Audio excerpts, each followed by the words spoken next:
हमारा टॉपिक चल रहा है स्पेक्ट्रोस्कोपी, जिसमें हम पढ़ चुके हैं कि स्पेक्ट्रोस्कोपी होती क्या है।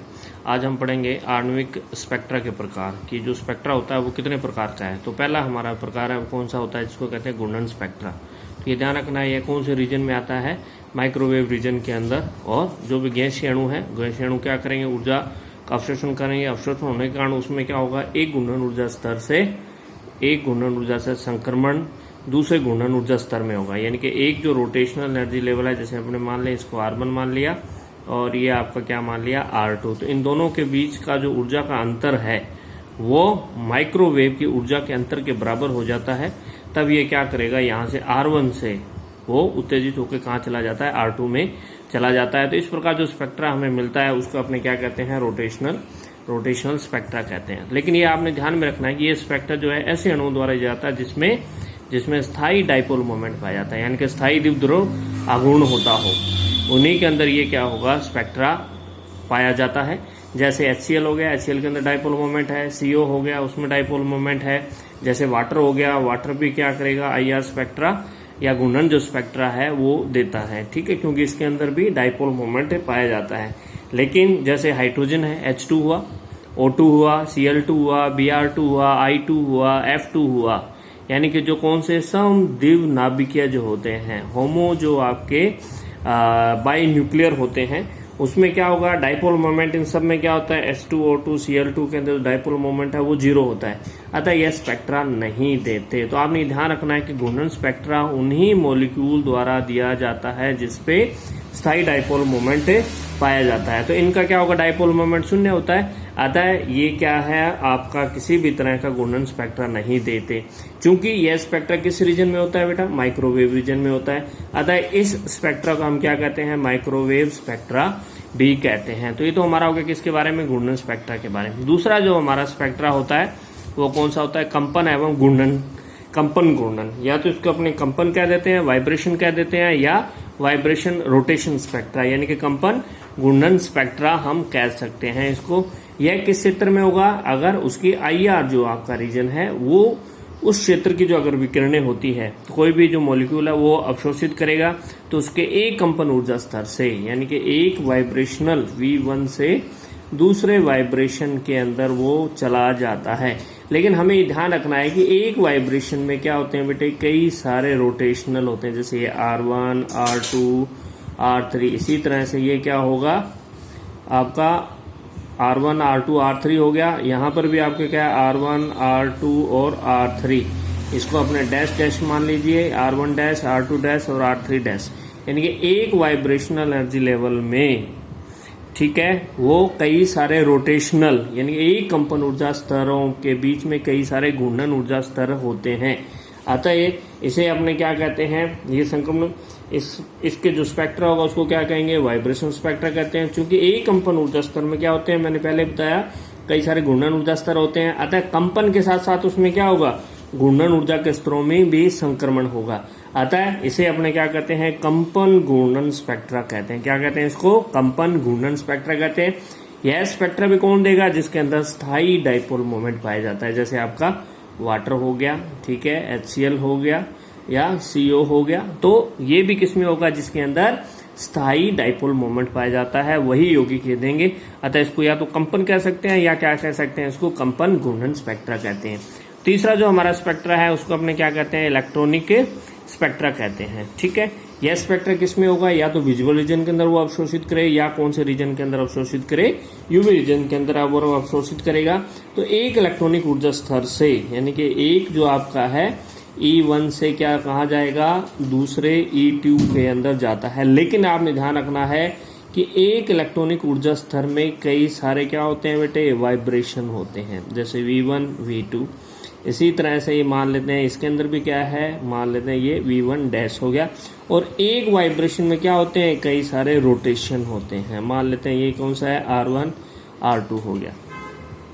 अतः जब यह विजिबल या UV रीजन के अंदर जब ये अवशोषित करेगा तो इसमें तीनों होंगे, एक इलेक्ट्रॉनिक ऊर्जा स्तर से दूसरे इलेक्ट्रॉनिक ऊर्जा स्तर में भी जाएगा, साथ साथ में क्या होगा, वाइब्रेशन, एक वाइब्रेशन से दूसरे वाइब्रेशन में जाएगा, इसके साथ साथ कौन सा होगा, एक रोटेशन से दूसरे रोटेशन में। तो इसके अंदर क्या हो गया बेटे, हमारा 3 तरह का आपका इसमें हो रहा है, एक इलेक्ट्रॉनिक से दूसरे इलेक्ट्रॉनिक, एक वाइब्रेशन से किसमें जा रहा है, दूसरे वाइब्रेशन में, और एक जो आपका रोटेशन है वो दूसरे रोटेशन के अंदर भी जाता है।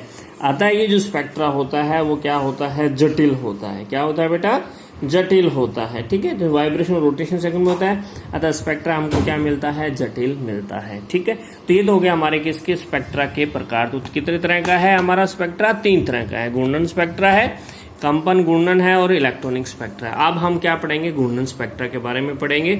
और घूर्णन स्पेक्ट्रा में भी हम किसका अध्ययन करेंगे, कोई रिजिड रोटर को या दृढ़, जिसको क्या कहते हैं, घूर्णक लेते हैं। दृढ़ घूर्णक में हम ये मान लेते हैं कि कोई भी एक डाई एटॉमिक मॉलिक्यूल मान लिया, ए और बी मान लिया।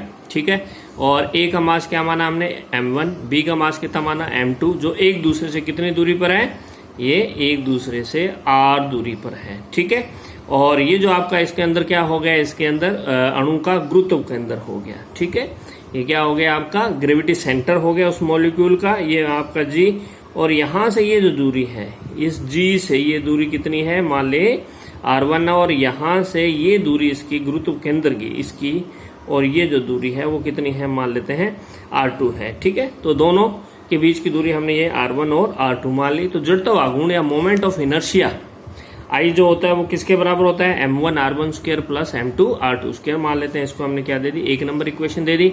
चूंकि m1 इसका मास r1, ये किसके बराबर है, m2 r2 के बराबर है। m1 r1 बराबर क्या हो गया, m2 r2 हो गया। तो यहां से हम क्या लिख सकते हैं बेटे, इसके अंदर किसमें आपका, यहां से हम क्या करेंगे, ये जो मान है वो इसके अंदर रख लेंगे। ठीक है, इसके अंदर रखेंगे तो हमारा क्या आ जाएगा, ये m2 यहां से r1 की जगह पे अगर अपने ये रखेंगे तो ये मान आ जाएगा m2 r2 r1 plus m1 r1 r2 मान आ जाएगा। या फिर इसमें कॉमन क्या आ गया, यहाँ पर कॉमन ये r1 r2 कॉमन है, ये देखिए इसमें भी r1 r2, इसमें भी r1 r2 है, तो बचा क्या, m1 प्लस है m2 बचेगा, और इसको हमने क्या दे दी, 2 नंबर समीकरण दे दी। अब हमको पता है कि जो टोटल जो आपकी रेडियस है वो किसके बराबर है, r1 प्लस r2 के बराबर है। या यहाँ से आपको क्या हो जाएगा, r2 इज इक्वल टू क्या हुआ, r माइनस r1 हो गया। या हम क्या कर सकते हैं, m1 r1 बराबर क्या है, m2 r2 है, तो m2 की जगह m2 रखा और r2 की जगह पे ये मान रख दिया मैंने, क्या रखा, r माइनस r1। ठीक है, क्लियर हो गया। तो ये हमारा इक्वेशन आ गई, m1 r1 बराबर m2 r माइनस r1। तो अब इस समीकरण और समीकरण में मान रखेंगे और इसको हल करेंगे। हल करने क्योंकि ये लंबा है तो इसलिए इसका डायरेक्ट आंसर आप याद रख लीजिए। हल करके हम क्या निकालते हैं बेटा, r1 निकालते हैं। तो r1 क्या हो गया, इसके अंदर m2r m1 प्लस r1, और r2 क्या हो जाएगा, m1r m1 प्लस m2 आ जाता है। ठीक है, अब इसके मान क्या करेंगे, समीकरण एक समीकरण क्या आती है आपका, m1 r1 square plus m2 r2 square था, तो इसमें रख देते हैं I इज इक्वल टू, ठीक है बेटा, m1 की जगह m1 लिखा, r1 स्क्वायर है तो हमारे पास यहाँ पे क्या था, r1, तो इसका क्या हो गया आपका m2 स्क्वायर, तो मैंने ये m2 स्क्वायर लिख दिया, m1 अपॉन m2 है। ठीक है बेटे, इसका स्क्वायर, और हमारा आगे क्योंकि ये r है तो r का स्क्वायर लिख दिया, प्लस इसी तरह से इसका मान रख दिया, m2 की जगह मैंने m2 लिखा, बाकी जो इसका मान है r2 का मान, ये पूरा मान इसमें रखे और इसका स्क्वायर कर दिया। ठीक है, अब हम क्या देखते हैं, इसके अंदर जो कॉमन है वो कॉमन निकाल लीजिए। यहाँ कॉमन क्या है, m1 है m2 है, इधर भी क्या है, m1 है m2, तो ये m1 m2 कॉमन मैंने इसमें ले लिया। अब यहाँ बचा क्या, इधर क्या बचा, इधर बचा हमारा m1 m2 ले लिया, तो इधर बचा m2 और इधर क्या बचा, m1 बचा, तो m1 प्लस m2 कॉमन, और क्या कॉमन था, m1 प्लस m2 का स्क्वायर कॉमन है, और क्या कॉमन है, r स्क्वायर कॉमन है, ये सारे हमारे कॉमन आ गए, और बचा क्या, m1 प्लस m2 बच गया। ठीक है, या इसको अपने क्या करेंगे, ये m1 m2 एक है, ये स्क्वायर है, तो यहाँ नीचे क्या बच जाएगा, एक बच जाएगा आपका, तो ऊपर बचा m1 m2 और नीचे क्या बचा, ये 1 था, ये स्क्वायर है, तो एक बच जाएगा, तो m1 plus m2 r square हो गया। तो इसको क्या लिख देते हैं, ये जो आपका मान है m1 m2 ये वाला जो मान है, इसको क्या लिख देते हैं, म्यू लिख देते हैं। म्यू को क्या कहते हैं, रिड्यूस मास कहते हैं। ठीक है, या समानित द्रव्यमान कहते हैं इसको। ठीक है, रिड्यूस मास ऑफ मॉलिक्यूल, तो I इज इक्वल टू क्या हो जाता है, म्यू r स्क्वायर हो जाता है। क्या हो जाता है, I is equal to mu r square हो जाता है। तो यहाँ से हमें I का मोमेंट ऑफ इनर्शिया जो है उसका मान हम क्या कर लेते हैं बेटा, निकाल लेते हैं। अब इसके ऊर्जा स्तर निकालने हैं। ठीक है, ऊर्जा स्तर निकालने के लिए हम क्या करते हैं, श्रोडिंगर जो समीकरण है उसका प्रयोग किया जाता है। उसमें क्या करते हैं, इसके आई के मान रखते हैं रिजिड रोटर के लिए, और घूर्णन ऊर्जा स्तर ये निम्न प्राप्त होते हैं। ये आपको याद ही रखना पड़ेगा, इसको रट लीजिए। ई जे का मतलब आपका जो घूर्णन ऊर्जा स्तर है, जे को क्या कहते हैं, घूर्णन क्वांटम संख्या कहते हैं, और इसका मान शुरू होता है 1 2 0 से लेके अनंत तक जाता है। ठीक है, 0 1 2 3 4 ऐसे अनंत तक जाएगा, ये आपको याद रखना पड़ेगा। ई जे इसके पैर में लिखा है मैंने, जे इजिकल टू एच स्क्र 8 पाई स्क्र आई जे प्लस 1। ठीक है, ये आपको डायरेक्ट याद रखना पड़ेगा, चूंकि जो घूर्णन ऊर्जा स्तर में जो स्पेक्ट्रा है वो क्या होते हैं, हमेशा तरंग संख्या के रूप में हम व्यक्त करते हैं, ऊर्जा के रूप में व्यक्त नहीं करते हैं। हम किसके रूप में व्यक्त करते हैं, तरंग संख्या के रूप में। तो इस ऊर्जा को तरंग संख्या में बदलने के लिए क्या कर देते हैं, इसको भाग दे देते हैं किससे, hc से। hc से भाग दे दिया तो ej का मान मैंने ये लिखा, यहाँ पे पूरा लिखा, और बटा hc, तो एक h ये था और एक h यहाँ से आपका कैंसिल आउट हो गया, तो बचा क्या, एक h बचा। ठीक है बेटे, c का c आ गया, 8 पाई स्क्वायर आई आ गया। ठीक है, तो ये रखा, बाकी एज इट इज से हमने रख दिया। तो ई जे है, ये क्या है, तरंग संख्या है, ये ध्यान रखना है, ऊर्जा नहीं है। इसके ऊपर बार लगा देते हैं, यूं ये बार लगाया हुआ है, इसका मतलब ये तरंग संख्या है। अब क्या करते हैं बेटे, ये जो मान है कौन सा, h/8 पाई स्क्वायर आई सी की जगह पे एक नया कांस्टेंट लिख देते हैं, जिसको अपने b के द्वारा प्रदर्शित करते हैं। तो इसकी जगह पे हमने क्या लिख दिया बेटा, b लिख दिया। क्या लिख दिया बेटे, b लिख दिया। तो हमारा जो तरंग संख्या किसके बराबर हो गई, जे प्लस 1। अब मान लेते हैं जे इक्वल टू हमारा क्या है, 0 है। जब आपका 0 है तो ये क्या हो गया, इसके अंदर b का b लिखा, 0 प्लस 1 ये लिख दिया, तो क्या हो गया, 0 आ गया। जे इक्वल टू आपने 1 रखा, तो 1 रखेंगे, इक्वल टू क्या होगा, तरंग संख्या क्या होगी, b इंटू 1 प्लस 1, तो 2b आ गया। जे इक्वल टू आपने 2 रख दिया, तो कितना आया, 6b आ गया। अब अगर आपने जे इक्वल टू 3 रख देते हैं, देख लीजिए, जे इक्वल टू 3 रखा, तो हमारा जो तरंग संख्या थी वो कितनी आई, b का b इंटू 3, अंदर क्या था, j प्लस 1, तो 3 प्लस 1।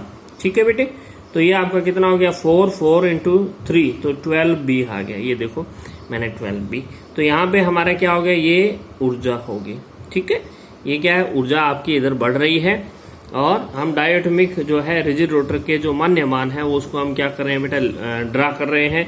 आपने इधर रखा, हमने जे का मान है, इधर तरंग संख्या है, ई जे के ऊपर बार लगा देते हैं ऐसे, ये बार लगाया तो ये क्या बन गया, आपका तरंग संख्या बन गई। तो पहले 0 था, अगर उसका मान 0 रखा, 1 रखा तो 2b था, 2 रखा तो 6b था, 3 रखा तो 12b था, 4 रखा तो 20, 5b, 5 रखेंगे जे का मान तो 30b, इसी तरह से वो मान बढ़ता जाएगा। तो ये तो हमारा हो गया किसके बारे में, रिजिड रोटर के बारे में।